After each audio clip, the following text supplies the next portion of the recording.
Welcome, welcome. So today's podcast, and I am also live on TikTok, gonna go that route and see how things go. So this morning, as I was on my walk, as I'm on my walk each morning, I go through and really just commune with goddess energy, with Mother Earth, with nature, and move all of the things that are stuck inside of my body out so that I can move forward. So the full moon, which is very exciting, we are here in the full moon in Virgo today. The full moon is all about bringing into manifestation our ideas, the seeds we planted at the new moon, all of these aspects of our life. Okay, so each new moon is a time in the month for us to plant our intentions. This is a time for us to think about what we want to bring into our life. This is a time for us to ask lots of questions and to get very curious. Now that we're at the full moon, it's the time to bring all of that manifesting energy into the physical plane. So we have 2 weeks prior that we really took the time to think about what we were doing, make all the actions, get into that mode. And then now the full moon is all about really awakening that energy and being present to it. So I'm going to share this podcast is really about my musings with the Great Mother, the goddess. It's really about my journey into unraveling the moon cycles. And ultimately, it is a movement in ushering the goddess culture into existence again. So what is the goddess culture? There's a lot of like, what is all of this that you're talking about? And so I'm going to give some definitions throughout a lot of these podcasts to just give some framework of what it is, what the hell I'm talking about, because these are all things that we might have heard of, and I want to make some clarity about what I'm specifically saying. So first of all, goddess culture is not a religion. It's not a cult. It's not a worship. Okay. While goddess culture is a life honoring, life giving way of being. And so I just want to really give some context for this, because anytime you're introducing these new ideas and these new thoughts, goddess culture has very little context. And we live in what I call a warrior god culture, which goes against our innate natures explicitly. So this morning, as I was doing my musings with the magical mother on my morning walk, I really felt very compelled by the creation story, and specifically the fall of man in the creation story. So prior to the fall of man, Eve, okay, so I just one step at a time, right? Because there's so much blanketed into this in just a few opening sentences. So pre-fall, okay, in warrior god language, we have, of course my phone's going to die, that's hilarious. We have the ability to very clearly see that there was a Garden of Eden. It was paradise. We were in perfect communion with our soul, with spirit, with oneness. We were all one. There was such a clarity in that. There was no separation between us and the earth. There was no separation between us and the animals. The fruit that we ate physically gave us our physical form. It was so easily known that we were one with all that was around us. Okay. And so this has been proven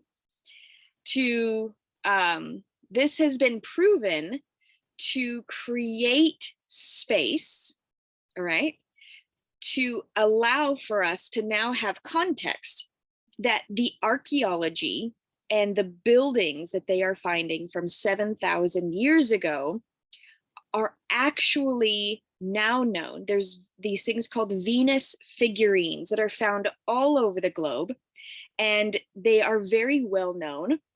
And man, because women were not allowed in the archaeology space until about the 60s or 70s, it was very man-centric and male-dominated, as is most of the world, right? So as we were going through and learning about the archaeology and discovering things like Stonehenge and the caves in France, it's very well known that these were goddess worshiping and goddess honoring. I almost want to stay away from goddess worshiping. These cultures knew that out of the vaginal canals came life. So therefore, they said, wow, women bring life into the world. They must be sacred. Anything that is giving more life must be sacred.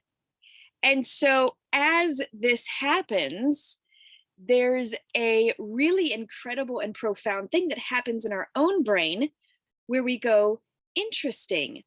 If there was a culture that saw that women birthed life, and this life was to be honored because they were a part of us, and these were the people and the children that created more community, more members of this thing, how amazing.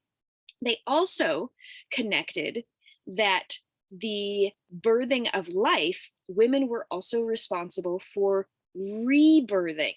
They would go down into the tombs or the catacombs, and they would give birth there, allowing for somebody that had passed on to reincarnate into this new life.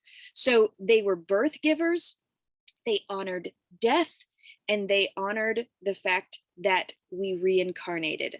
Not the fact, their fact. Okay, so don't twist. If you don't believe in it, that's fine. But this was their facts. This is how they saw life and this life process. So there's something really incredible about a culture that honors where life comes from. And so without hesitation, Mother Earth, that which gives us life and sustenance, was thereby honored explicitly. It was in their nature. Of course, they didn't destroy the very thing that gives them life. Okay? This seems like really practical information. It seems like a no-brainer in my mind. Like, of course we would honor the things that give us life. Of course we would treat the water and the air with respect. Of course we would want to bring in more of what serves us. Of course we would want to live in our nature with nature, in communion, knowing that everything that we touch in nature is then consumed. So of course we would want it to be pure and fulfill our bodies so that we can thrive.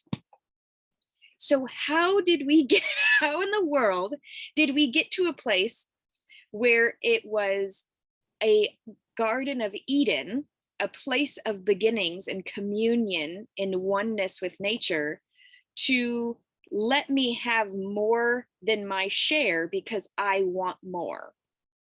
Let me write on my physical money, "In God we trust," so that I can dominate and make the masses into my slaves, and I will have them working for this thing, and I will create space for myself to be on top.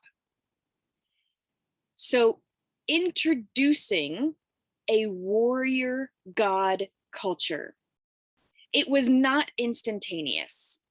It really wasn't. It was not instantaneous. This transition from goddess culture to warrior god culture took thousands of years. And it's roughly about 6,500 years ago is when the warrior god culture really started establishing itself.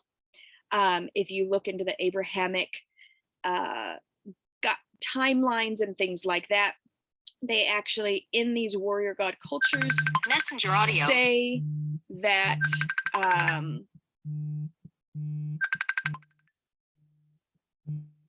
man, my phone's gonna die. So they actually say that there is this timeline that Earth they're so narcissistic in their sharing that they claim that the Earth even began with that culture, with that man. Incredible. And yet in the Bible, when it says, these are the only people that exist, yet on the other side of the hill, there's people. And there's some other people on that side of the hill too. And we might not know about the people down the other side of the hill. If these were the only people created, then how are there people on the other side of the hill? So that's getting into a whole nother topic. And so the goddess culture, to get back to that, at the new moon, I asked for clarity around the goddess culture. And it's going to take me the next 13 moon cycles to really get a solid foundation again. And I am going to honor that process because I find it fascinating and I find it exciting. And so I'm not sure how to end a live. Let me see.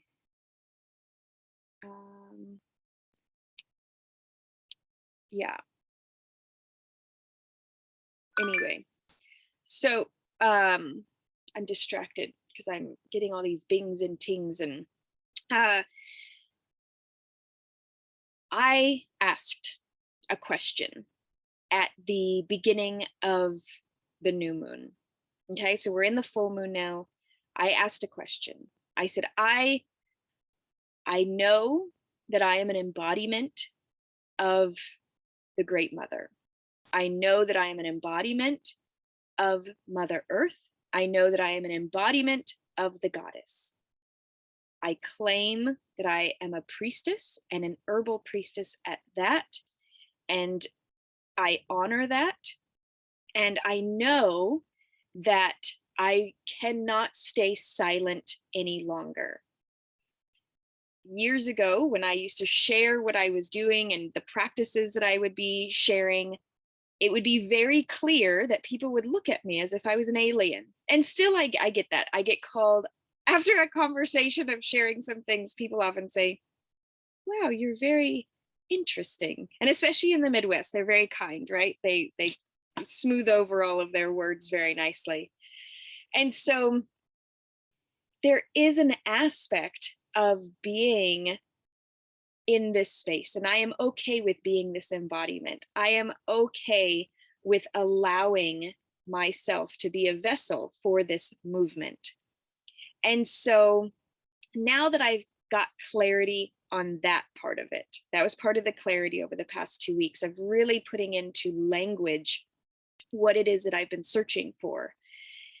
And so I am here to help women specifically, or those that identify as women, to usher in the goddess culture.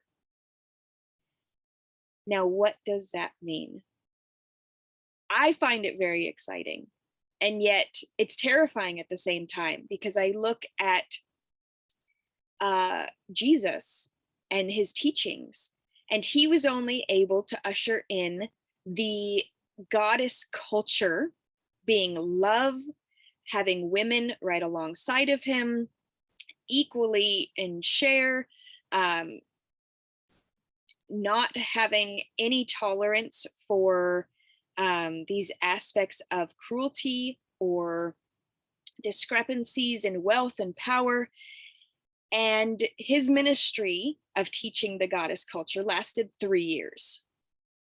3 years. He got far, right? I mean, we're still talking about him, but we're talking about him in the context of a warrior god culture. And whoever, whatever is ruling really takes the goddess culture and manipulates and rapes and pillages it every single time to desecrate it, to transform it into a warrior god culture pedestal. And so with all of the goddesses, every single great goddess, and even some goddesses were created just to create a cognitive dissonance within those people that were a goddess culture, into warrior goddesses. Athena, the Morgans. I mean, you go through the line, and Freya, Kali. I mean, they're all these warrior goddesses. How ironic that they made the goddess into the war figure so that they could allow for people to jump on board with this. So who is this they? I don't have clarity about that yet. Okay, I'm getting more clarity about the energetic entities that really fuel and shape us. But as far as what that is, I'm not too sure. That's not where my clarity came in. My clarity came in that as these paradigm shifts are happening, our medical system, people are seeing it for a sham that it is. Our school systems, we're seeing them for the lack of education that they really give. Our government, we're seeing what a joke that is. Our environmental impacts, we're seeing the devastation that it has brought. In all of these pillars of our lives, we're seeing that it's not working in the way that it's been working. And so what is it that we are being called to bring forth? And for me personally, it is this calling, this embodiment to usher in the goddess culture, a life honoring, a life affirming, and innately helping women find their nature. So I mentioned the fall, right? And I want to go back to that because I find that I'm going to close on that point.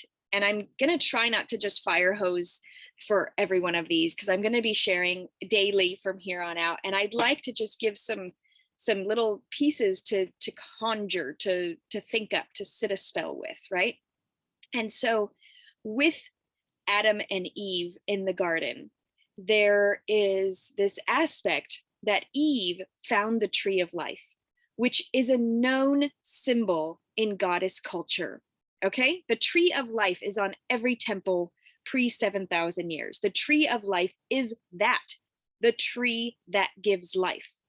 Okay, the serpent is a known symbol of the goddess. So the serpent in the tree of life is saying, Eve, remember your power. Eve, choose wisdom. Eve, make sure to choose sovereignty, that you own and control your own body. Eve, you are the giver of life. Eve, remember that you are equal to man, or that you give life and man is your partner, right? Man's seed helps support the life within you, but know that you are the birther, the creator, the holder of space for life. And so while the serpent is sharing with Eve all of these rememberings, Eve, remember your nature. Eve, the world is not here without you. Eve, you are the holder of wisdom. You do not just violently go on a rampage to take from others. Eve, you do not just steal and have greed as your only foundation. So as this serpent is reminding and remembering Eve all of these innate things that are a part of her nature, what happens? She gets blamed for the entire fall of humanity. And not until what, 2,000 years later, 3,000, 4,000 years later, is there a Christ to come and reconcile what poor Eve did.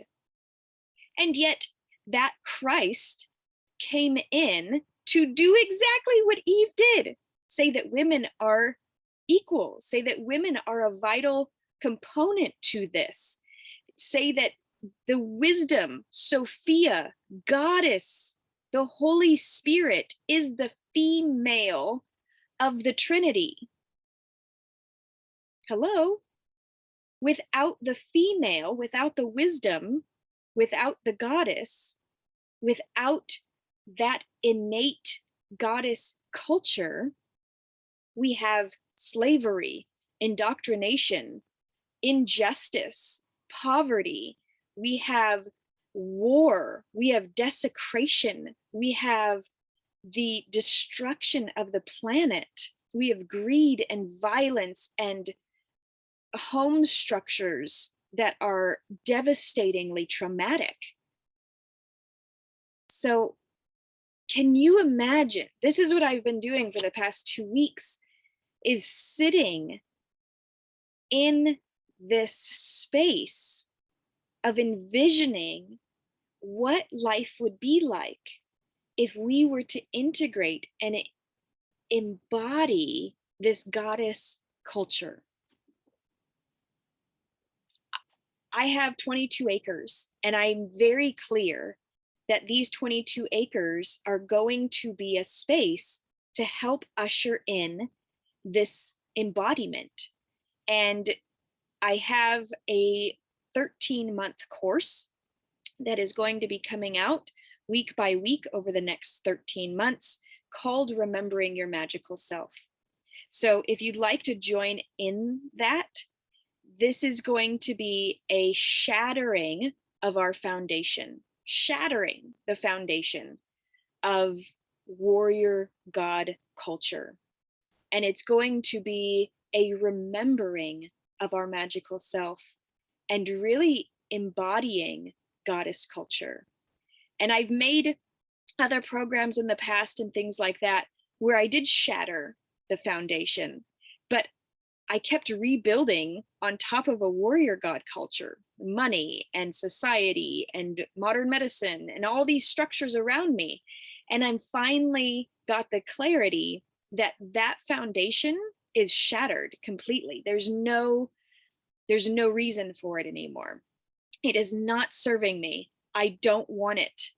And so I am building a whole new foundation over the next 13 months using all of the resources that I have and I have had, such as the reprogramming tools, the herbal medicines,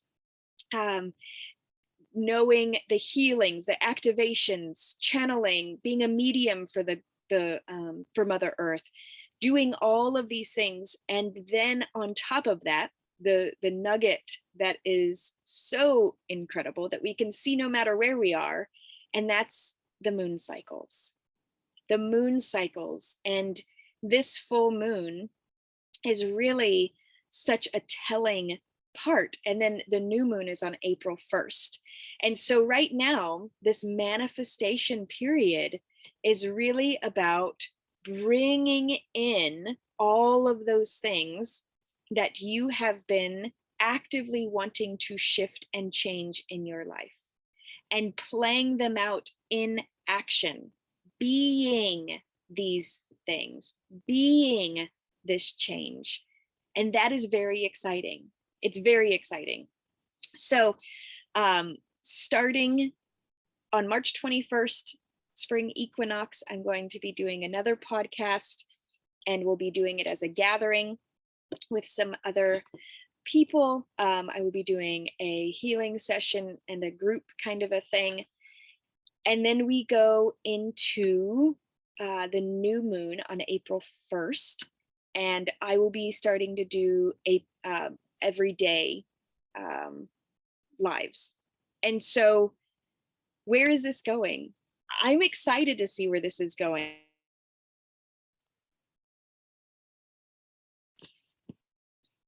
So I think this might have started over, maybe not. I'm not sure how to end this live. Isn't it so funny?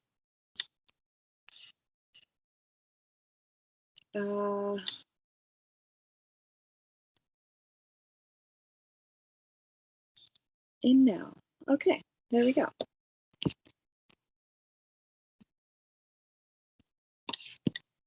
Live center. Okay, this